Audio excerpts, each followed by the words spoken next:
If this episode resonated, please share it with another mum who might need it. Follow us on socials at Burnout Mamas. Check out our journey and we will help you to reconnect with yourself again. Please subscribe and download to all our episodes. It helps us a ton and keeps this podcast going. Thanks. Bye.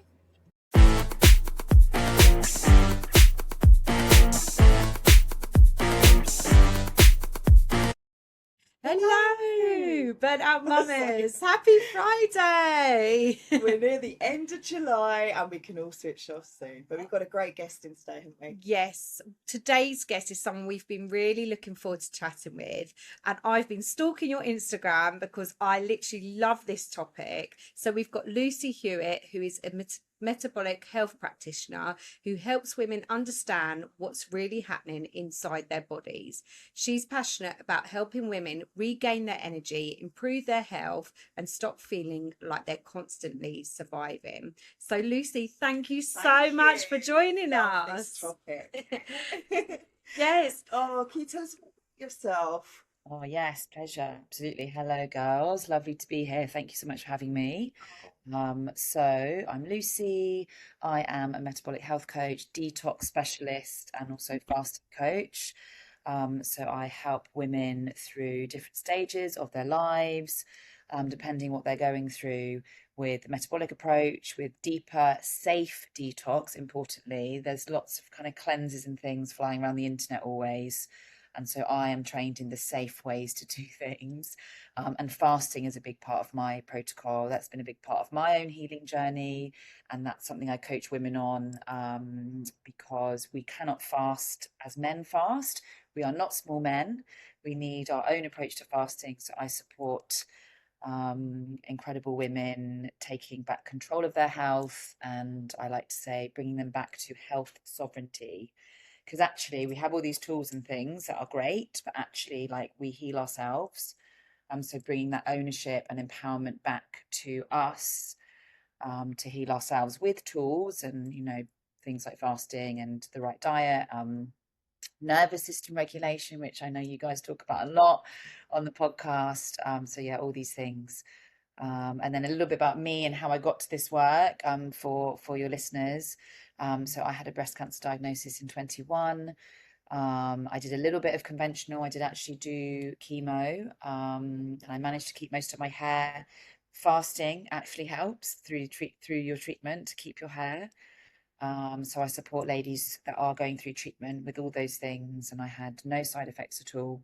No nausea, kept my hair, no brain fog, no fatigue, and fasting was a big part of my protocol. So yeah, that kind of took me in the direction, and I retrained. I had a very busy, overwhelming job in fashion, and I retrained, and I'm now full-time nutritional therapist, practitioner, health coach, detox coach, fasting coach. And I love the work. I love the work so much, and I love seeing the transformations and, you know, bringing women back to themselves and healing themselves. I mean, wow, what a journey. What did you used to do in fashion? I was a shoot producer, so like stills and video on set. So very full on. Very full on, yeah. Crazy early call times. Gosh. If anyone listening, or if you guys are familiar at all, so as the producer, you are like the mother on set. So if there's ever any problems, everyone comes to you. Yeah. You look after the schedule. You're kind of making sure things are on time. If, you know, the model's late or the talent's late, that's on you. Not on you, but that you've got to kind of sort it out. If the catering's not right, you know. So sounds a bit like my job. It's like I was like, oh, tired. It just reminds me that everybody used to. Yeah, it's a lot of responsibility, which does sometimes lead to burnout and a lot of stress on the body, doesn't it? So I loved it. It was super creative. I loved it. Made lots of best friends. You know, great times. It's high energy, isn't it? High energy, and I think in your 20s, great, and then yeah. You know, now I'm in my later 30s. It was just like, no, this is not conducive to health. You know, it's I think when we're younger, we can deal with these things, can't we? Like, you know, I was a party girl back in the day. We can kind of we can manage it, can't we? Whereas when we get older, our bodies like tells us, and I believe that all disease, including, a lump, whatever, it's our body's saying like, hey babe, this isn't working for us. Can we change it? Because this is not working for us. So I reframe with my clients, and, I feel like we should all reframe these symptoms as our body giving us a message. So like, how beautiful is that?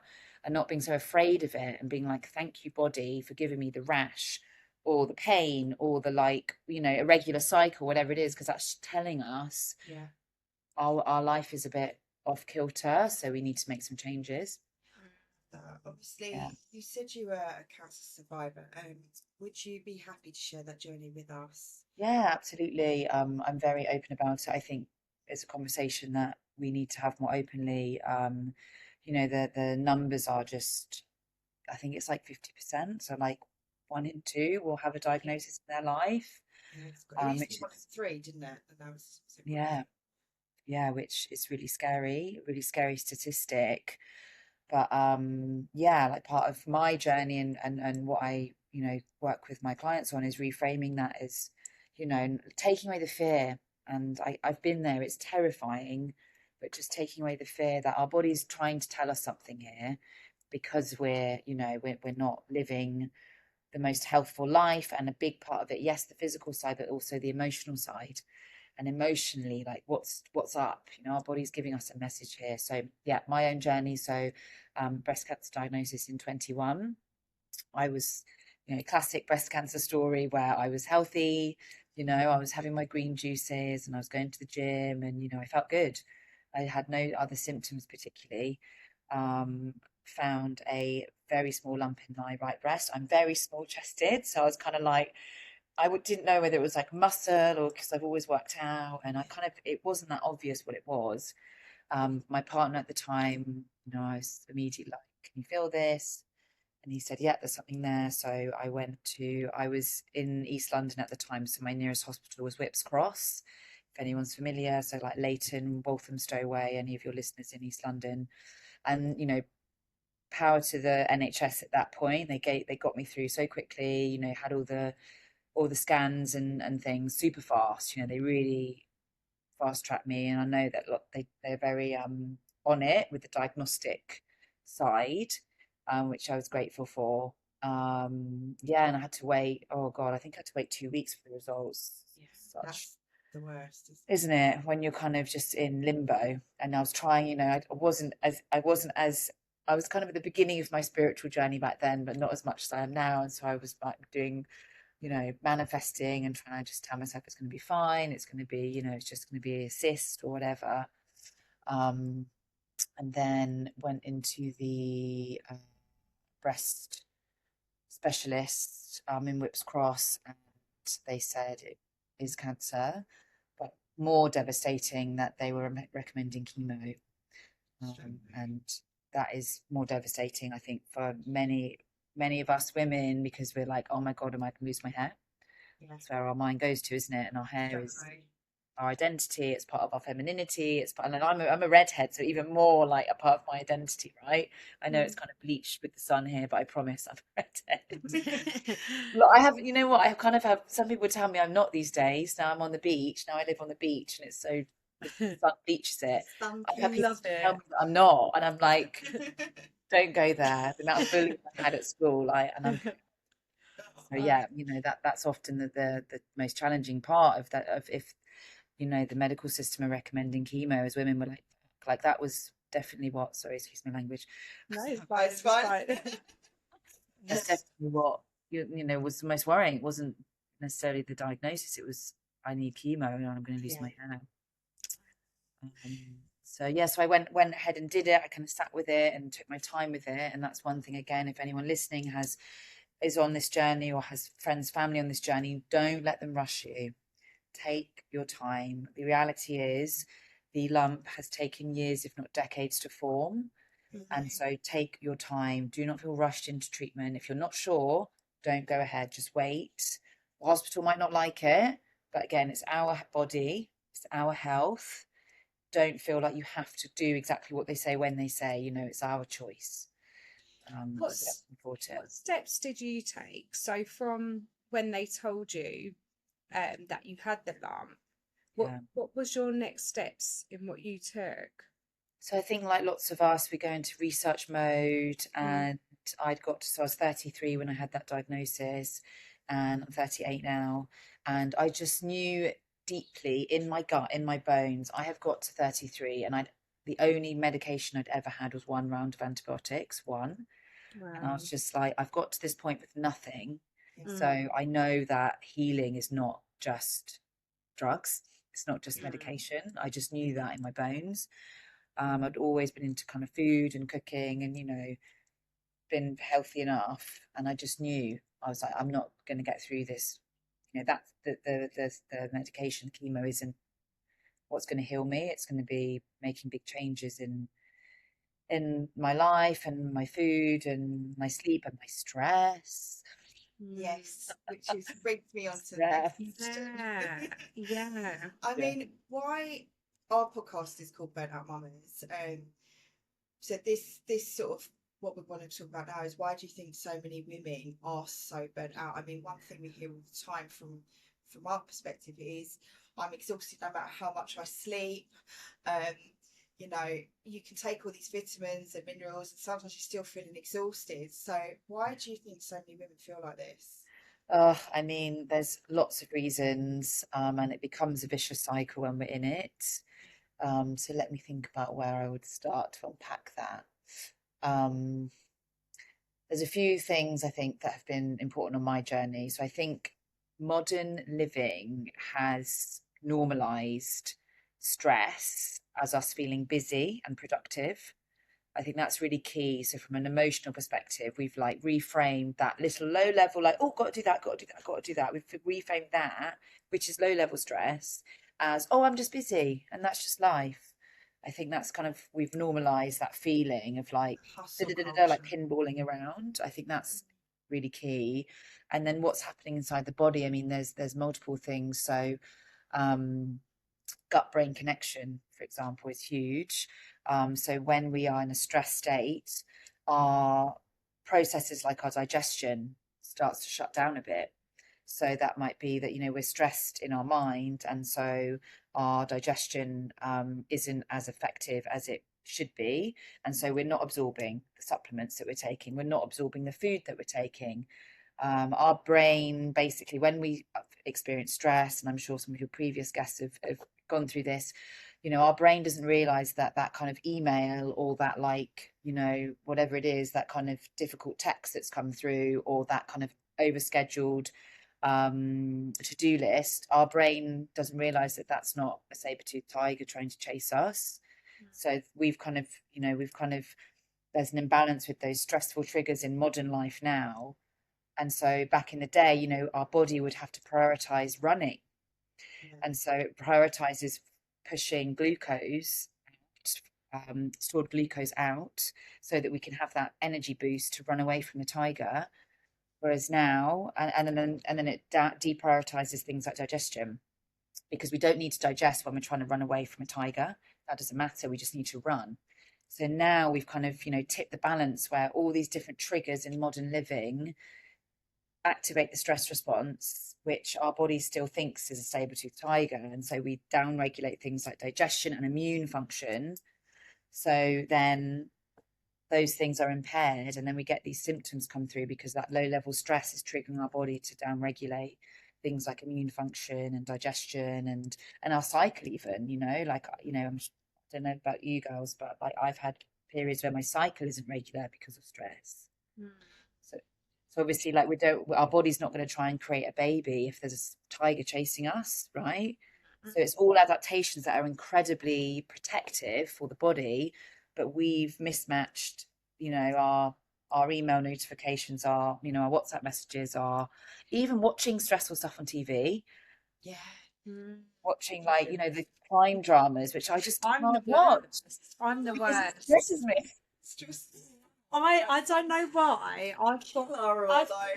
I'm obsessed with like crime stuff. I'm really bad. I'm gangster stuff. husband comes in and he's like, "What the?" After I gave birth, I went really into crime stuff and I just wanted to watch crime. And he was like, I think there's something wrong with you. And I was like, oh, no, I think there is. Like, I was like, just giving birth. And now I'm watching like all these like crime things. And he was like, there's definitely something wrong with you. Oh my God. Why your body was a bit all over the place. It was.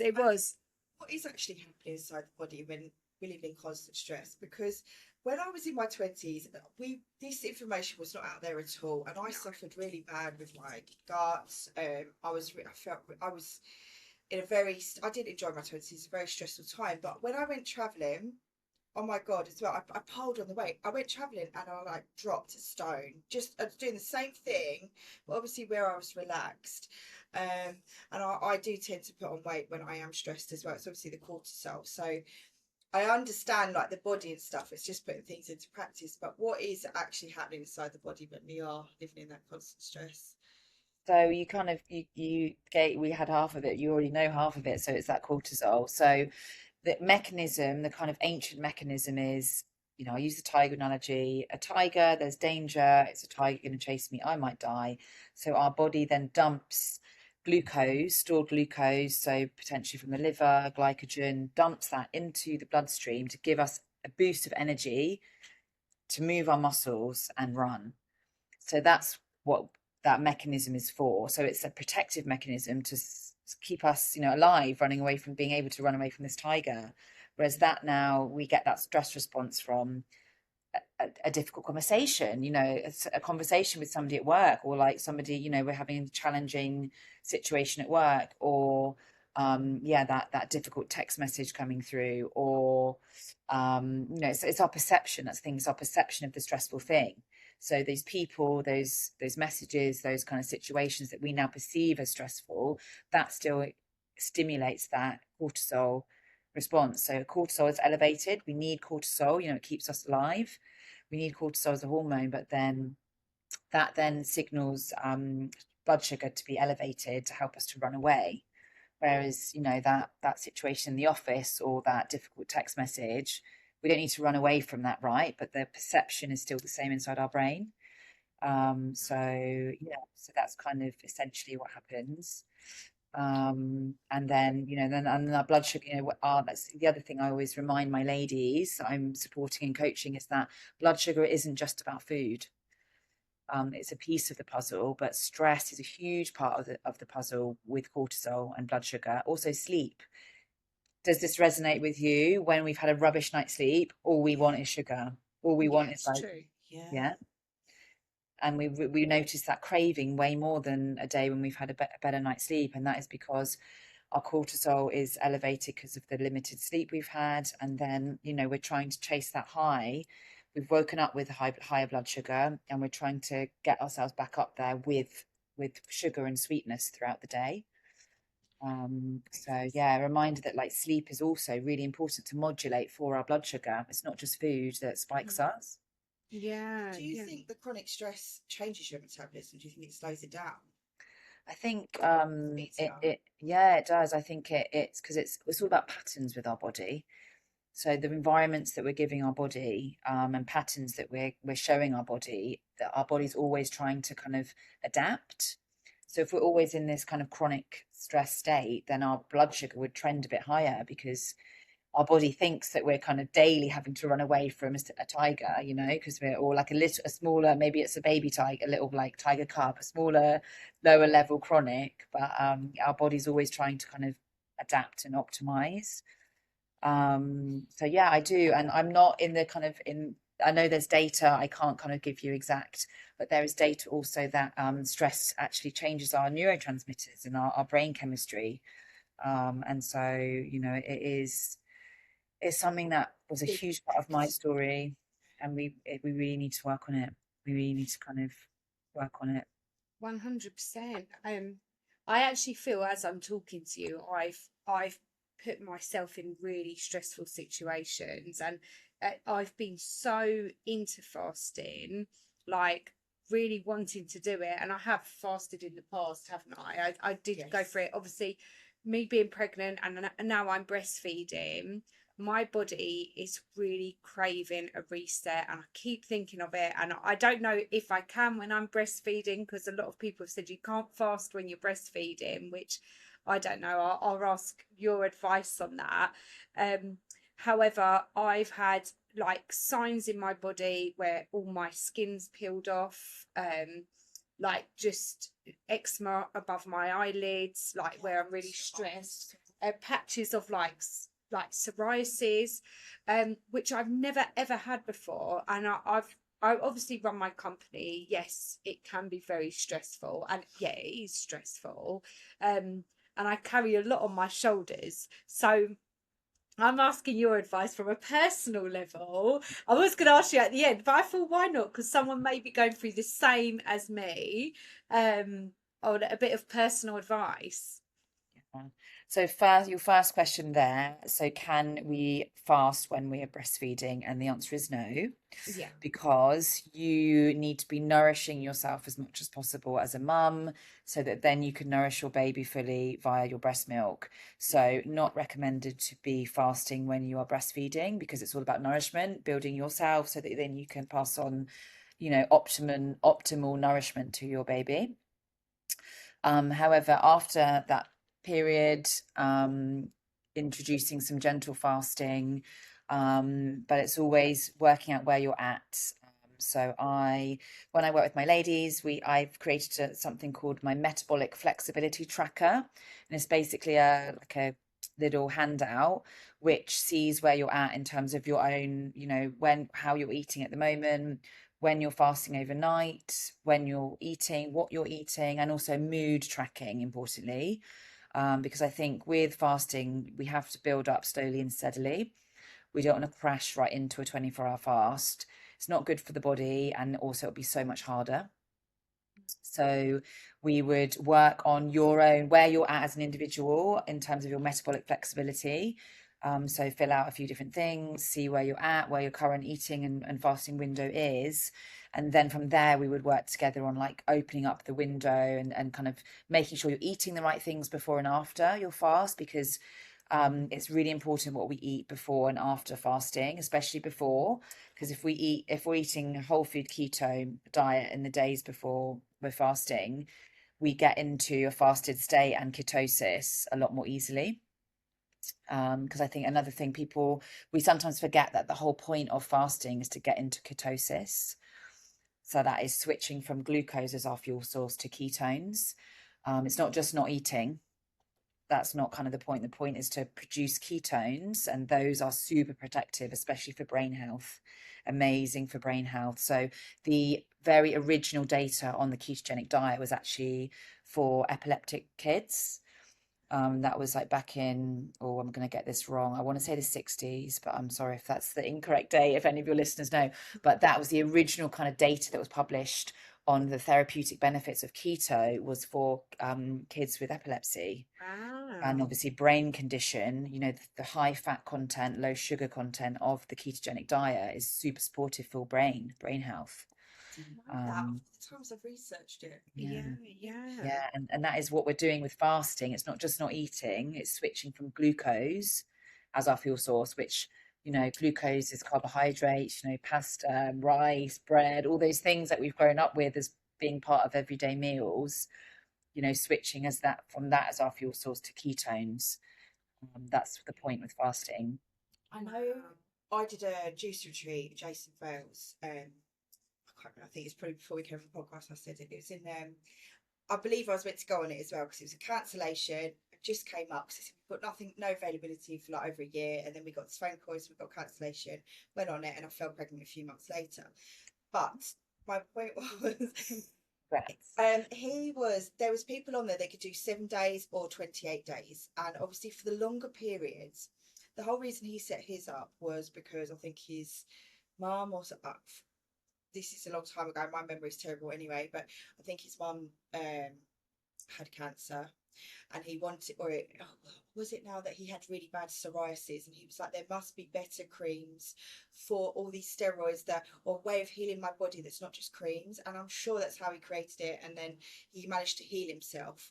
And he can't actually put the claim on that it cures cancer, But what he did say was, whilst you are reducing and fasting, your metabolic system, which is quite a big thing in your body, has a chance to rest. So, you know, like when you're dying as well, it's the first thing to go, isn't it? Your appetite. So your body can keep going and keep surviving, because it uses so much energy. So if you're saving that energy from not digesting food, but having the juices, then it has time to heal its body of any of the diseases or something that's not working properly in your body. But obviously, the worse your disease is, I think the longer you have to do it for. In a short form, that's my layman's terms for you know, those people that don't do a lot of reading or anything. That's how I sort of had it in my brain. But yeah, it is fascinating. But I mean, would you say the same sort of thing? Yeah, so I hope I'm not throwing too much science, but a little bit of layperson science. So autophagy is the name of that process. So autophagy is what the cells are doing. So AUTOPHAGY, autophagy. That's what our cells are doing when we're fasting. So basically cleaning out the trash, cleaning out the rubbish, I like to call it. So it's a natural process that they do, but fasting supercharges that. So any oxidative stress, any damaged DNA in our cells through, you know, this is happening all the time through our bodies, you know, through stress, like mental stress, but also, you know, breathing in some toxins, you know, from the road, or, you know, when we're not eating, you know, eating non-organic food or whatever. And, you know, our body can deal with all of this, right? So it has all these incredible mechanisms. Not to say that we have to do all these protocols all the time, because our body has all these detox organs already, but fasting gives us that supercharge. So it supercharges us into autophagy. And I think the other thing to remember, you know, when I do a lot of detox work on myself and with my clients, and some people say, well, why do we need to do all this extra detox? You know, can't the body handle it? And I think the reminder is back to this, like, our modern world that we're in now. You know, all these things we've got coming at us, our bodies never had to deal with that, you know, 100 years ago, 200 years ago. And, you know, our body didn't have to deal with all of the, you know, pollution from the car fumes, or the, you know, the different pesticides that are sprayed now that are only invented 50 years ago. Like, our body didn't have to deal with any of that. So it's just understanding that we have to give, you know, we don't have to, I don't like that word.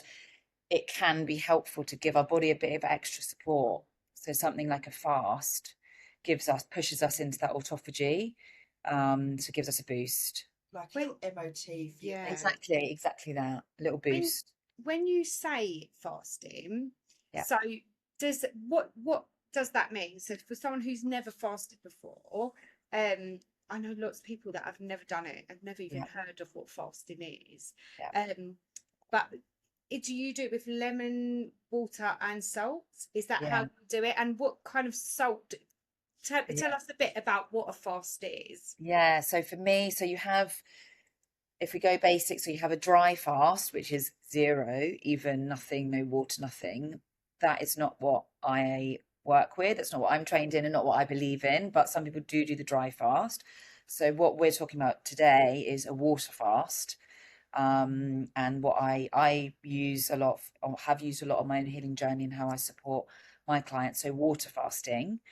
So that means we're taking on a lot of hydration. So water, electrolytes, really important. Electrolytes are minerals, so key minerals that we need to have on board every day: sodium, potassium, magnesium. Reason why we have to make sure we are having electrolytes in our water when we're fasting is because those minerals we normally get from food, but we're not eating. So on a water fast, we're not consuming any food, but importantly, we are having lots of hydration on board. So I'm not fasting today, but I've got electrolytes in this. I pretty much don't drink water without electrolytes in. There's lots of great brands available. Importantly, we're looking for clean electrolytes. There are also, as with any food, you have the processed version with the crap in it, and then you have the clean version. So making sure the clean version. So some of the brands that I love, Repower, is a really clean one. Ocean is like a squirty bottle, that's OSHUN. And Hunter and Gather, they do a few different things like olive oil and stuff too, but their electrolytes are also clean. So making sure that we're keeping those things on board, and the electrolytes is what helps us to not have a headache or feel nauseous when we're fasting. See, So that's what I've really had key. the first day when I used to fast. I just used to either do water. I've even done like maple syrup fast. Oh my god! Like I've done everything. I've done like the maple syrup, and yeah, like I think for my if I did a fast now, it'd be to reset my body. But back then, I'd fast to lose weight. You're a dancer, Because I was a dancer and I would to be like, oh, I need to lose a few pounds, I'm going to fast. So I did it for the wrong reasons. But I think now, as soon as I do stop breastfeeding, I have to reset my body again because I'm carrying a lot of stress. I feel my body really needs to reset. So yeah, I think like, but I had the really, really bad headaches on the first day, like massively, and the starving. Like the first day, you couldn't even talk to me.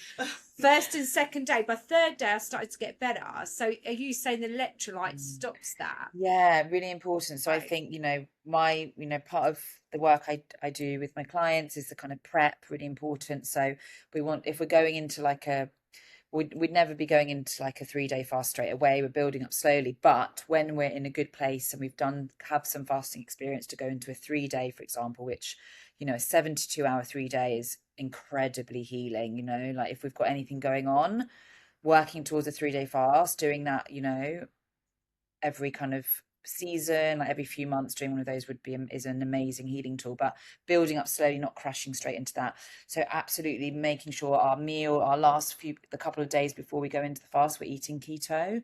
So we're not eating any bread, we're not eating any pasta, we're keeping it really low or no carb. So I'm an omnivore, I eat everything. So my last meal before I go into an extended fast would be like eggs. Maybe it would be a steak with loads of green veggies, loads of olive oil, maybe some olives, maybe a little bit of like salmon or something. Importantly, with keto, I think a lot of the time people think it's all about the protein or about the meat, but it's actually all about the fat. So fat is what produces ketones that we mentioned earlier, which are this protective fuel source. So we want to make sure we're eating a lot of fat. And again, like back in the day, in the my granny, she's 90, she's still going, bless her. When I cook for her, I have to like secretly add the olive oil in because she's still of that generation. It's like, oh no, fat is bad. Yeah, my mum's still the same. Yeah, mum. Right. She made some toast for Sunny actually, and she said, "Oh, I'm going to put a load of rapeseed oil on it because it's so good for you." And I was like, "Oh my god, you're just gonna like." Yeah, but also it's like we had that, didn't we? That low fat, all the yogurts, low fat. Whereas fat we need fat. Our brain is made of fat. We need the fat. That's what keeps us sustained. That's what keeps us full. Brain health. So many benefits. So I would make sure I have a very keto day the day before going into a fast, and then that will help me to get into ketosis more quickly and avoid the headaches and the feelings of nausea. So that's so when we're doing this work, it's really deep therapeutic work. So the prep's really important, what we can have during the fast, the electrolytes, and then also the refeeding. So again, like when I'm working with my fasting ladies, it's what we're refeeding with. We're not having a pizza, we're not having, like crisps and whatever. We're having ketos. That helps extend the fasting benefits. So yeah, there's lots of tips and hacks to make sure that because the thing is with fasting, like it's hard, right? It's hard. And so we want to give ourselves the best kind of chance possible of going, getting all those healing benefits from it. So preparing before and after can really give us a lot more deeper healing. Yeah. I mean, Yeah. My husband, he when I told him he was hopefully coming on today, I'm so glad we got you on. He was like, "Oh, let me know how it goes." So my husband he does it, and he did a 5-day fast. He said by the fourth and fifth day, like he said, after 5 days, he said I could go for longer. He said I had so much energy, and I was like, "How do you explain that? Like, you've not eaten for like 5 days. He's just had water. He has water, sea salt, and lemon in it." But I was like, how do you do that and get there? Because I've only maximum gone to 3 days. So can you just tell me briefly what happens to your body? in that, why has he got that much energy at that point? Yeah, so first of all, well done to your husband. 5 days is big, so well done him. Amazing healing happening. So after the 24-hour mark, we kick into autophagy, which is this programmed cleaning out the rubbish. So it helps clear out any damaged DNA. So that's after the 24-hour mark. And then as we move into 3 days, 72 hours, and then into 4 and 5, we're going into deep ketosis. So our body knows, okay, we're fasting, we're not having any food on board now. I'm going into deep, deep healing, switching from glucose as the fuel source, because the glucose is all gone because we haven't eaten anything, switching into ketones. And ketones, when we're burning ketones, the fat fuel, that's when the switch happens and we can feel really good. And that's our brain. Everything's kind of our immune system is up leveling in our gut. All of 80% of our immune system is in our gut. Our brain, all the kind of our brain cells are up leveling. So after the 3-day mark, everything is turning over and, you know, really regenerating. And glucose isn't anywhere in sight. You are running off of ketones, and that's the fuel source that your husband would have been on to switch him into feeling so great and feeling like he can just continue. And it's a reminder as well, you know, our bodies have done this forever, so our body remembers, like, we know how this works, so we switch after that kind of 3-day mark and we can feel really good because our body's remembering, like, yeah, we do this, we've been fasting, you know, for millennia.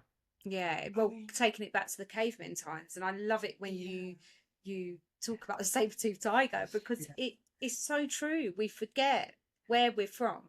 We forget it, don't we? And also, like, different religions fast. So my partner's Turkish. He doesn't fast. But I said to him, I think we need, well, maybe not together because I think we'd kill each other, but one, do it separately, because it can make you, like, really, like, moody, can't it? The first time you do it, because you're releasing all the toxins and things. But, you know, all that religion must be linked to us healing our bodies, why they do it, what they eat before, they have the big feast afterwards. There's more to it. It's just, yeah, if people did their research, they'd understand it a little bit better. Exactly that. That's it. And I think when people think, oh God, you know, that's terrifying, could not eat for, you know, a day. Exactly that. Reminding ourselves, you know, religious cultures have been doing this forever, since the dawn of time. You know, it's in the Bible, you know, whatever your religious leanings are or not, you know, it has been part of human history forever. So for me, and, you know, with my healing journey and, you know, what I'm trained in, for me, if it's kind of ancient wisdom and it's still, you know, there's so much power in ancient wisdom and ancient healing, and it makes sense. Oh, it's so intriguing. I love it. And yeah, I've just loved having you on today because you've really opened my mind up, and I think really inspired lots of women. It's motivated me again. I actually just wanted to ask really quickly, when you went through your cancer journey, and I'm sorry to say it in that way, but how did you do the fasting with it? Just while you're going through your chemo, I was just really intrigued how you did both. And I'm sorry to asking the question, but I was just really intrigued. Yeah, so I just went into research mode, as lots of us do when we have these things happen, and kept seeing fasting popping up. It just made sense to me. Just thought, oh, that makes sense. I don't really know why. It made sense to me. So I was doing, or back then, I don't know as much as I know now. So I was doing what I now know is a modified fast. So I was doing 24 hours before my treatment and 24 hours after. I was doing like a broth, like a bone broth with a bit of broccoli and a few kind of bits of that in there. So if I was, well, you know, I wouldn't do it again, but if I was back there then, I would just do the broth. I wouldn't have any of the veggies in there. Even though broccoli is obviously so good for us, you know, that even broccoli has a small amount of carbohydrate in there. So knowing what I know now, and when I coach my clients, you know, we fast. So we can have some bone broth on a fast, lots of electrolytes, lemon water like your husband has. Those things we can have on a fast. So I'd just be using those. You know, that's what I recommend for my ladies who are in treatment.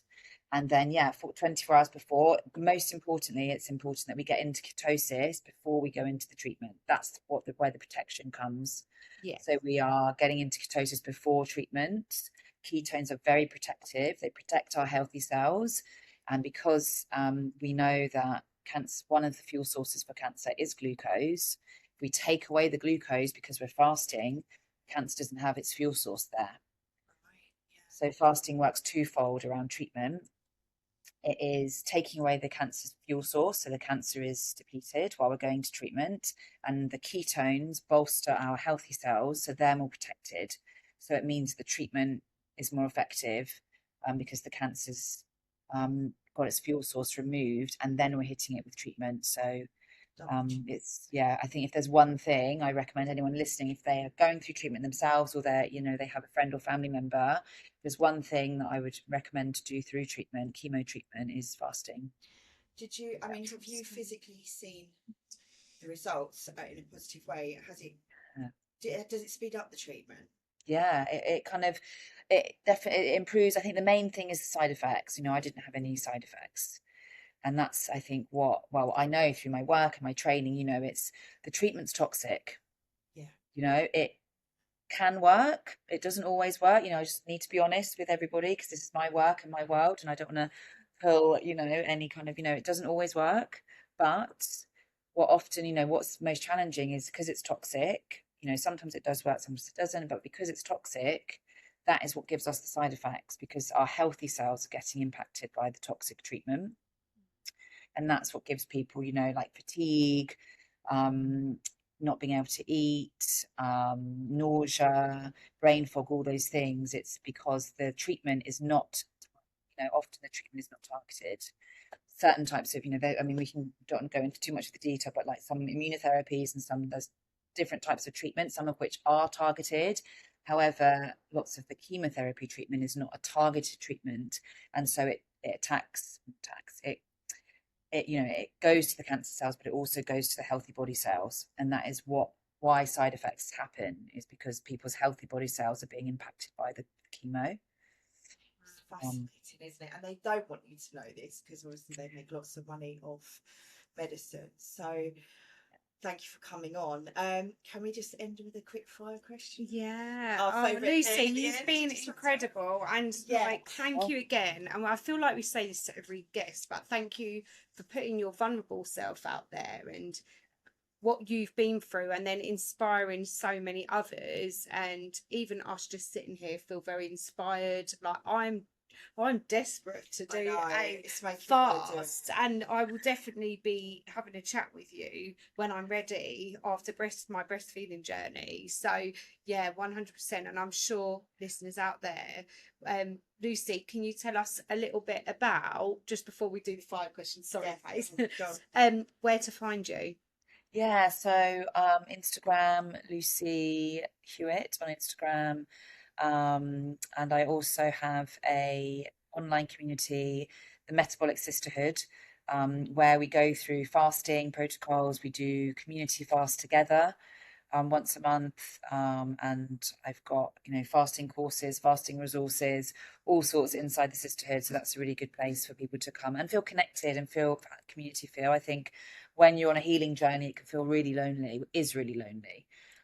So I'm building this community to give people that support. And then we do lots of kind of learning and teaching. Fasting is a big tool inside there, but also, you know, we go through nutrition, we go through detox. You know, detox is a huge part of my work, and, you know, different cleanses we go through, and yeah, that connection and just sharing where we're at, which is so powerful. That is good. Right. My mind went off somewhere then, and on something really important, and then it's gone. This is my memory. It's probably why I need to detox. Okay. So, one supplement you couldn't live without? Magnesium. Yeah, I've always wondered how effective that really is. Obviously our podcast is about burnout, and we talked about today how burnout can lead to different symptoms in your body, and we spoke about recovery. But what do you think one thing every mum should stop feeling guilty about?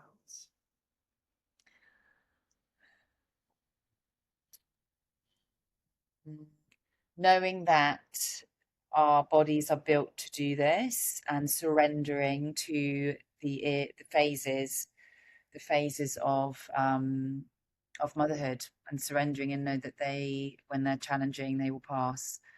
So I think, and reminding ourselves that we have done this forever and we will get through it, and surrendering to it. I love that. Amazing. I mean, Amazing. what does recovery mean to you? Recovery, sleep. That has been a huge part of my healing journey. And I know that's sometimes tricky as a mum, but sleep. There is a reason why our bodies haven't evolved out of needing sleep at night. I prioritize 8 to 9 hours of sleep a night as my number one healing tool. Sleep is when our body does its deepest healing. Talking about detox, the liver, I love the liver. She is my favorite organ. The liver does her best detox work between 11 p.m. and 3 a.m. at night. So, allowing our body to do its deepest healing work overnight. So sleep, I used to forego sleep because I'd get up early to go to that gym class or the yoga class or whatever. I did that for years. I dragged myself out of bed to get to that class. Whereas now, sleep is my healing tool. I prioritize my sleep above anything else. Yeah. Is that why sometimes you have to get up and go to the toilet in the night about 4 or whatever, because your liver's detoxing? And then, so interestingly, for time of night, if anyone's interested in traditional Chinese medicine, so an ancient I love it. I'll just wrap this up. So if you look at a traditional Chinese medicine perspective, another ancient healing culture, depending on what time, if you get up at a certain time of the night, every night, that would tell us in TCM a certain organ is asking for extra support. So they have a clock. And I can't remember off the top of my head what 4 o'clock, 3 o'clock is, but they have a clock. If you Google it or AI it, traditional Chinese medicine, sleep clock, which organ, and then it will show you at 3 o'clock. Interesting. Yeah. See, it all relates back That's to history, interesting, doesn't it? yeah. It's not it's not fads. It's No. all related to something as scientific. So And again, it's this message that we've spoken about all the way through. Our body's communicating to us. So how beautiful if our body's telling us, we're getting up to the toilet every night at 4 a.m.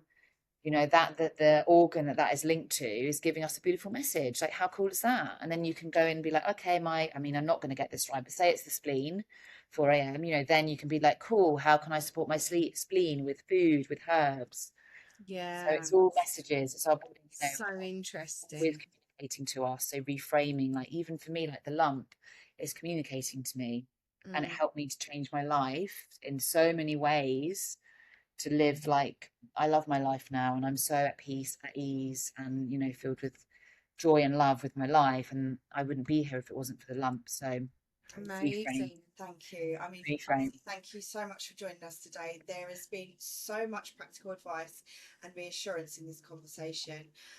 Guys, if today's episode has resonated with you at all, please take a screenshot, tag both of us and Lucy on Instagram, and share your biggest takeaway. It really helps us reach more mums who need these conversations.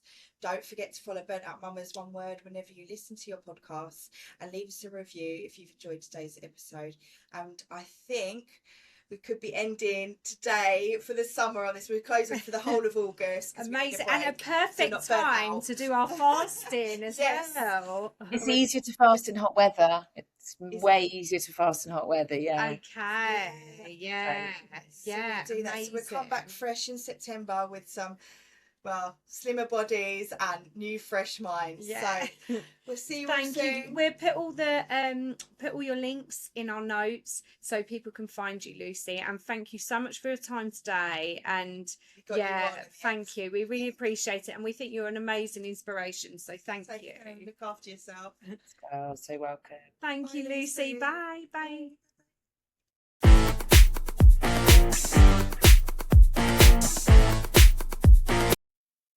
If you're loving the show, don't forget to download our latest episodes. It helps us a ton by boosting the show and making sure more people find us. Plus, you can listen anytime, anywhere, even offline. And while you're at it, make sure to follow us on Spotify so you never miss a new drop. Want even more behind the scenes content? Follow us on Instagram, YouTube and TikTok at Burnout Mamas, one word, for exclusive clips, updates and fun extras. hit that follow button, send us a message, and let's keep the Burnout Mamas community going.